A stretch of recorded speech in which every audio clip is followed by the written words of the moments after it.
Olá, meus queridos, bem-vindos de volta. Vamos conversar então sobre a execução por quantia certa contra devedor solvente. Gente, esse é o procedimento mais comum da execução, tá? É o procedimento para cobrar quantia, obrigação de dar, e não obrigação de fazer, né? A obrigação de dar, que é de pagar, é a mais comum na esfera trabalhista. Então, é por isso que nós conversamos sobre esse tipo de procedimento, ok? Gente, esse procedimento, ele tem por objetivo, tá? Expropriar bens do devedor. Ou seja, ao expropriar bens do devedor, o objetivo da execução é satisfazer integralmente o credor. No nosso caso aqui, o exequente. Para que seja possível a satisfação integral do exequente, é necessário que o patrimônio do executado seja superior à quantia de dívidas contraídas, né? E quando isso acontece, quando o patrimônio do executado é superior ao débito que ele possui, nós o chamamos de devedor solvente, tá? Por isso que a execução chama-se execução por quantia certa contra devedor solvente. Nós temos 4 etapas nesse procedimento de execução. Primeiro, a citação, depois a constrição de bens, depois a defesa dos executados e, por último, a expropriação dos bens propriamente dito, tá? Vamos começar, então, primeiro conversando sobre a citação, beleza?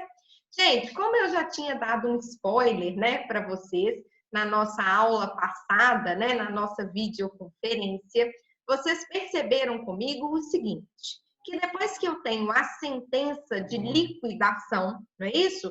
Depois que o juízo determina que houve a liquidação de sentença, as partes, elas devem requerer o início da execução, não é isso?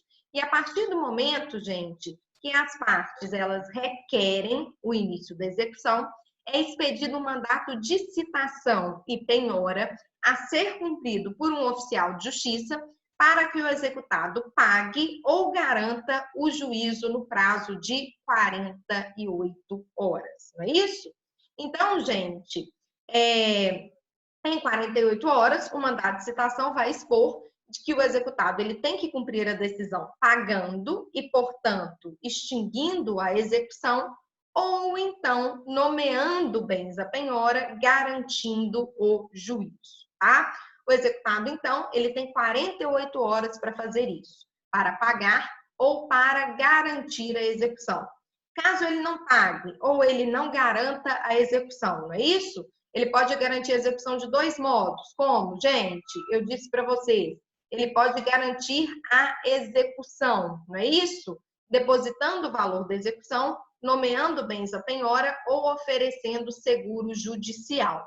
Caso ele não faça nada, caso ele permaneça inerte, caso ele não pague ou ele garanta ou não garanta o juízo, o juiz vai mandar penhorar tantos bens quanto bastem para a garantia do juízo, tá?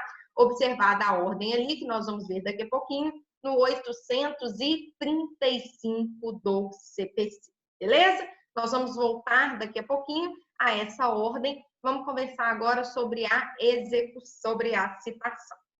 Gente, conforme dispõe aí para vocês, né, eu coloquei no slide, o artigo 880, ele fala que o executado vai ser, né, citado no prazo de 48 horas via o oficial de justiça e que esse mandado de citação ele deve conter a decisão exequenda ou o termo de acordo não cumprido. Gente, lembrem-se aqui, primeiro momento que vocês estão se deparando com um oficial de justiça no processo do trabalho. Isso porque a citação na fase de execução, ela é ato pessoal, ela é feita por oficial de justiça. Em todos os outros momentos, a notificação no processo do trabalho, ela era via postal. Aqui não. Até o 880, parágrafo 2º, fala que a citação será feita pelos oficiais de diligência, tá? Gente, o oficial de justiça, ele tem que procurar o executado, tentar, né, pelo menos procurar o executado 2 vezes no espaço de 48 horas. Caso ele tente citar o executado 2 vezes no espaço de 48 horas e não encontre o executado para poder citá-lo pessoalmente, o parágrafo 3º permite que seja feita a execução por edital, tá? Nesse caso, o edital vai ser publicado no Jornal Oficial e, na falta de Jornal Oficial, o edital será afixado ali na vara ou juízo pelo prazo de 5 dias, beleza? Então, vamos aí, gente, seguindo a nossa linha do tempo, que depois eu vou desenhar com vocês em conferência. Eu tive, então, a homologação da liquidação de sentença, a parte requereu o início da execução, não é isso? O juiz expediu o mandado de citação para que o executado fosse citado, né? Para que o executado fosse citado e no prazo de 48 horas pagasse ou garantisse o juízo. Lembrando que essa citação tem que ser feita por oficial de justiça. Só é possível a citação por edital se o executado for procurado por 2 vezes no prazo de 48 horas e não for encontrado, tá? Seguindo a nossa linha do tempo, vamos seguir uma linha do tempo ideal. Vamos imaginar que esse devedor foi citado, tá? Não importa se por oficial de justiça, não importa se por edital. Mas, enfim, realizada a citação, tá? Como nós vimos, cabe ao devedor ali, no prazo de 48 horas, as seguintes alternativas. A primeira delas, gente, que é a alternativa sonho, pagar a dívida, não é isso? Porque a partir do momento que ele paga a dívida, extingue-se a execução. O artigo 881, ele trata da forma de pagamento da dívida. Hoje em dia não é mais assim, tá, gente? Hoje em dia a pessoa, ela paga a dívida, né? Depositando o valor da dívida, então até via aquela guia que você pega no site da Justiça do Trabalho, tá? Se não for possível pagar a dívida, como nós mesmos vimos, no prazo de 48 horas, o executado ele pode garantir a execução. Como eu falei com você, gente, garantir a execução, também conhecido como garantir o juízo, né? Pode ser feito de 3 formas, tá? Primeiro, ele deposita o valor da execução. Só que aqui é diferente de pagar a execução, porque ele não deposita o valor da execução diretamente para o exequente, ele deposita em juízo, tá? Além de depositar o valor da execução, caso ele não tenha esse dinheiro, ele não queira depositar, ele pode nomear bens à penhora. Aí, gente, é o executado que escolhe quais bens ele quer nomear à penhora. Não é necessário que ele observe aquela ordem preferencial do 835 do CPC, que nós vamos ver daqui a pouquinho. Tá? Se ele não quiser depositar o valor da execução nem nomear bens à penhora, o 882 agora da CLT permite que ele garanta o juízo através do seguro garantia judicial, tá? Então, isso é uma terceira forma de se garantir a execução, beleza? Lá nos moldes do 882, o executado que não pagar a importância reclamada poderá, vamos passar o slide aí para vocês, poderá garantir a execução mediante depósito da mesma atualizada e acrescida das despesas processuais ou nomeando bens à penhora, observada a ordem preferencial estabelecida no artigo 835 do CPC. Lembrando que ele também pode apresentar seguro garantia judicial, caso seja sua vontade, ok? Gente, se ele decide nomear bens à penhora, tá? Mentira. Se ele se mantém inerte, se ele não paga, se ele não garante o juízo, né? Seja pagando execução, seja nomeando bens à penhora ou oferecendo seguro garantia judicial, os bens dele serão penhorados pelo oficial de justiça, tá? E aí serão penhorados tanto os bens quanto bastem para garantir a execução, beleza? Aí, gente, não pagando o executado nos moldes do 883, nem garantindo a execução, seguir-se-á a penhora dos bens, tanto quanto os bastem, ao pagamento da importância da condenação, acrescido de custas e juros de mora, sendo estes, em qualquer caso, devidos a partir da data em que for ajuizada a reclamação inicial. Gente, o oficial de justiça, na Justiça do Trabalho, o oficial de justiça é também oficial de justiça avaliador. Ele vai verificar o artigo 835 do CPC para realizar a penhora, tá? Então, primeiro, se houver dinheiro, vai se penhorar dinheiro. Depois, títulos da dívida pública, títulos e valores mobiliários, veículos de via terrestre, bens imóveis, bens móveis, semoventes, navios, aeronaves e aí por diante, tá? Então, o 835 ele traz uma ordem de preferência de penhora, beleza?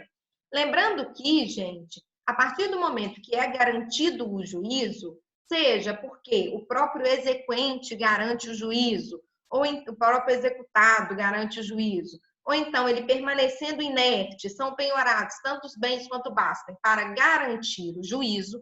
A partir do momento que esse juízo é garantido, independente da forma como ele é feito, o executado ele tem 5 dias para apresentar embargos à execução, tá? E o exequente no mesmo prazo para apresentar impugnação à sentença de liquidação, sendo que ambas as petições vão ser endereçadas ao juiz da execução, tá? Depois da manifestação das partes, do executado, por meio de embargos à execução, e do exequente, se for o caso, por meio de impugnação à sentença de liquidação, o juiz vai proferir a decisão definitiva na execução, tá? E nessa decisão ele vai julgar concomitantemente, se houver, tanto os embargos quanto a impugnação. Dessa sentença definitiva na execução, cabe agravo de petição, tá? Só para vocês entenderem como que funciona, beleza? Quando a gente fala, gente, hoje em dia de penhora em dinheiro, já que nós estamos conversando sobre a penhora, nós sempre nos referimos à penhora online, não é isso? Na execução definitiva, o juiz ele sempre pode realizar a penhora online, tá? Inclusive afastando outro bem já nomeado a penhora pelo executado. Por quê, gente? Porque de acordo com a súmula 417, o dinheiro sempre tem preferência. Então, mesmo que o executado ele ofereça outro bem à penhora que não seja o dinheiro, se a execução for definitiva e for verificado que há dinheiro para penhorar, o juiz ele pode realizar a penhora desse dinheiro online, inclusive afastando outro bem que já havia sido nomeado a penhora. Porém, gente, no caso da execução provisória, tá? Muita atenção aí. O juiz ele só não poderá realizar a penhora online quando o executado nomear outros bens à penhora que forem mais eficazes e menos onerosos, tá? Nesse caso, gente, se já houver a garantia do juízo, né, com outros bens mais eficazes e menos onerosos, não vai ser possível bloquear o dinheiro, tá? Porque como se trata de uma execução provisória, a execução ela tem que correr da forma menos gravosa possível para o executado, beleza? Gente, salientando a vocês que o bloqueio de dinheiro e sua conversão em penhora tem que observar o artigo 854 do CPC, tá? O artigo 854 do CPC, ele mostra todo o procedimento dessa penhora em dinheiro, dessa penhora online, tá? Primeiro ocorre um bloqueio dos valores, que depois vai ser convolado em penhora, tá? E segue o seguinte procedimento: tem o requerimento do exequente, claro que não dá ciência prévia ao executado, senão ele vai lá, né, e retira o dinheiro da conta. E aí o juízo, ele determina às instituições financeiras a indisponibilidade dos valores em nome do executado, tá? Em 24 horas, a contar da resposta da instituição financeira, o juiz, ele determina cancelando o excesso, ou seja, bloqueia tudo, e o juiz determina cancelando aquilo que ultrapassa o que é suficiente, tá? A instituição financeira também tem 24 horas para promover o devido cancelamento. Só depois de tudo isso que o executado é intimado do bloqueio e aí ele vai ter 5 dias para se manifestar, tá? A manifestação, gente, só pode ser em 2 sentidos. Ou falar que foi bloqueado além, ou que o valor que foi bloqueado estava protegido, né, pela impenhorabilidade, ó, bloqueou salário, ou então bloqueou FGTS, beleza?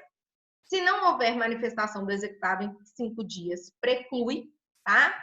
E se não for apresentada a manifestação, porque preclui, né, já que preclui, ou se for rejeitada essa manifestação, o bloqueio vai ser convertido em penhora e aí é determinada a transferência do dinheiro para a conta vinculada ao juízo, tá? Só para vocês entenderem como que funciona mais ou menos. Além disso, o 866 do CPC, ele admite também a penhora sobre a renda mensal ou faturamento de empresa. Então, às vezes, quando você está lidando com pessoa jurídica, você pede, né, se você não acha ali dinheiro em conta, você pede a penhora sobre a renda mensal ou sobre o faturamento da empresa. Claro que eu não posso penhorar tudo, é limitado a um percentual que não comprometa o desenvolvimento regular das atividades da empresa. E eu só posso, gente, penhorar essa renda mensal, esse faturamento da empresa, se não houver outros bens penhoráveis, tá? Ou se havendo outros bens penhoráveis, esses bens sejam de difícil alienação ou são insuficientes para satisfazer o crédito do executado. Isso está lá na OJ 93 da SDI 2, tá bom, meus amores? Gente, ainda sobre penhora, deixa eu ver se tem mais alguma coisa aqui relevante para a gente falar. Creio que não. Nós já falamos que se ele se mantiver inerte, né, a penhora vai ser realizada pelo oficial de justiça. Comentei com vocês como que é feita essa penhora de dinheiro, né, e também a ordem determinada pelo artigo 835 do CPC. Então, tranquilo aí para vocês até agora. Nós vimos, então, depois que é garantido ao juízo, as partes elas têm a possibilidade de apresentar defesa, não é isso? 5 dias a contar da garantia do juízo. O exequente pode apresentar um embargo de execução e o executado, o executado pode apresentar embargos de execução e o exequente pode apresentar impugnação à sentença de liquidação, tá? Gente, seguindo aí um pouquinho adiante, antes da gente continuar aqui na nossa linha do tempo, né?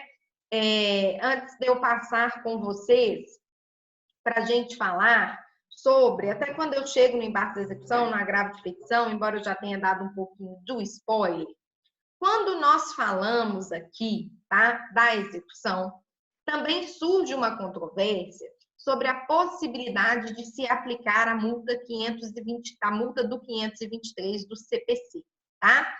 O 523, gente, do CPC, ele determina que não ocorrendo o pagamento, né, no prazo determinado pelo juízo, o débito será acrescido de uma multa de 10% e também de honorários de advogados de 10%. Ou seja, parte da doutrina trabalhista pugna pela aplicação subsidiária do 523, parágrafo 1º do CPC, dizendo que se em 48 horas, tá, o executado não pagasse, não nomeasse e não garantisse o juízo, seria, né, determinado esse acréscimo de 10% a título de multa. Gente, o TST, no entanto, ele entende que é incompatível na seara trabalhista a aplicação dessa multa de 10%. Isso, gente, porque a CLT ela tem um regramento próprio, não é isso? Nós temos um prazo bem menor, que é o de 48 horas, tá? Enquanto o CPC tem um prazo maior, que é o de 15 dias, tá? Então, entende-se que não seria possível, beleza? Só voltando aqui, para a gente especificar mesmo, nós vimos que, caso o executado não pague a dívida ou não garante a execução, será realizada a penhora dos seus bens, não é isso? Tanto quanto bastem para garantir, né, para poder satisfazer integralmente o exequente. A penhora, gente, ela é ato de império do Estado. Então, o executado ele não pode se recusar à penhora. E ela introduz no patrimônio do devedor, tá? Ela se introduz ali no patrimônio do devedor, vinculando determinados bens que serão destinados a satisfazer o crédito do exequente. A penhora ela vai ser feita onde quer que se encontrem os bens, ainda que esses bens encontrem-se sobre a posse, detenção ou sobre guarda de terceiros, conforme dispõe aí o artigo 845, beleza? E os seus parágrafos, tá? Gente, o 841, ele também explica para vocês como que vai ser feita a formalização da penhora, depois vocês dão uma lidinha aí mais atenta. O importante para a gente é entender quais são os efeitos que a penhora produz, tá? Primeiro, ela individualiza determinados bens do devedor, ou seja, aqueles determinados bens estão individualizados, eles não podem sofrer nenhum ato de transmissão de propriedade. A penhora dos bens também garante o juízo. Então, é aquilo que eu comentei com vocês. Se os bens forem penhorados, mesmo que não sejam nomeados pelo devedor, pelo executado, se forem bens suficientes para garantir, né, ali a execução, eles vão garantir o juízo, tá? Além disso, a penhora, ela gera direito de preferência ao credor. Ou seja, gente, havendo mais de uma penhora sobre o mesmo bem, o credor que penhorou primeiro, ele tem preferência quanto aos demais, tá? Em algumas hipóteses, nem sempre ele retira do executado a posse direta do bem, tá? Isso porque em algumas situações, caso haja expressa anuência do exequente, ou nos casos de difícil remoção, os bens podem ser depositados ali em poder do executado. Aí o executado ele torna-se um depositário fiel, não é isso? Além de executado. E o efeito mais importante, talvez, da penhora é que ela torna ineficaz os atos de alienação e oneração dos bens penhorados, beleza? Gente, enquanto não forem achados bens, tá? Para penhorar, enquanto isso não for possível, o juiz ele suspenderá o curso da execução, tá? Então, enquanto não forem localizados bens do devedor, ou então forem localizados bens, mas bens que não podem ser passíveis de penhora, o juiz ele vai suspender o curso da execução. Enquanto houver essa suspensão, gente, do curso da execução, não corre prazo prescricional. Essa questão da prescrição, gente, ela se torna muito importante, tá? Com a regulamentação da prescrição intercorrente pela reforma trabalhista, tá? O artigo 11A, ele torna aplicável a prescrição intercorrente mediante requerimento ou de ofício, tá? A prescrição intercorrente, só para vocês lembrarem um pouquinho, ela é a perda de um direito pelo decurso do tempo em razão da inércia da parte, tá? Ou seja, aquela parte ela não toma iniciativa no sentido de praticar atos processuais necessários para a execução da dívida, paralisando o processo por mais de 2 anos, tá? É muito comum, gente, que a prescrição aconteça quando o exequente ele deixa ali de praticar atos que dependam exclusivamente dele para a continuação da execução. Por isso que suspender o curso da execução é extremamente importante, porque durante a suspensão do curso da execução não corre prazo prescricional. Só que o prazo máximo de suspensão, gente, é de 1 ano. Após esse prazo máximo de suspensão, o juiz ele intima o exequente para que o exequente, né, se manifeste. Se a partir da intimação desse exequente, o exequente não se manifesta e decorre o prazo de 2 anos, pode sim ser considerado que houve uma prescrição intercorrente, tá? Então tem que tomar muito cuidado com isso, porque após a 13.467 foi possível sim, né, a nossa prescrição intercorrente, beleza? Gente, como eu comentei aqui com vocês, então, né, a partir do momento, só para a gente voltar aqui, para a gente entender, para a gente terminar aqui essa nossa aula de procedimento, tá? Só para vocês entenderem direitinho. A partir do momento, então, que a parte ela é intimada no prazo de 48 horas, não é isso? Para pagar, para garantir a execução, né? Ela pagando extingue-se a execução, ela garantindo a execução. Ela, a partir disso, tem um prazo de 5 dias para apresentar embargos à execução, né, o executado, E, gente, ela permanecendo inerte, o executado, os seus bens serão penhorados tantos quanto bastem para garantir a execução, tá? E aí, garantindo a execução, é possível a defesa. É a nossa próxima aula que nós vamos conversar sobre o embargo da execução. Só uma atenção aqui, tá? Nós vamos voltar isso na próxima aula, mas só para vocês entenderem. Carol, então, se o executado ele não garante a execução, não é possível apresentar defesa? Não, tá?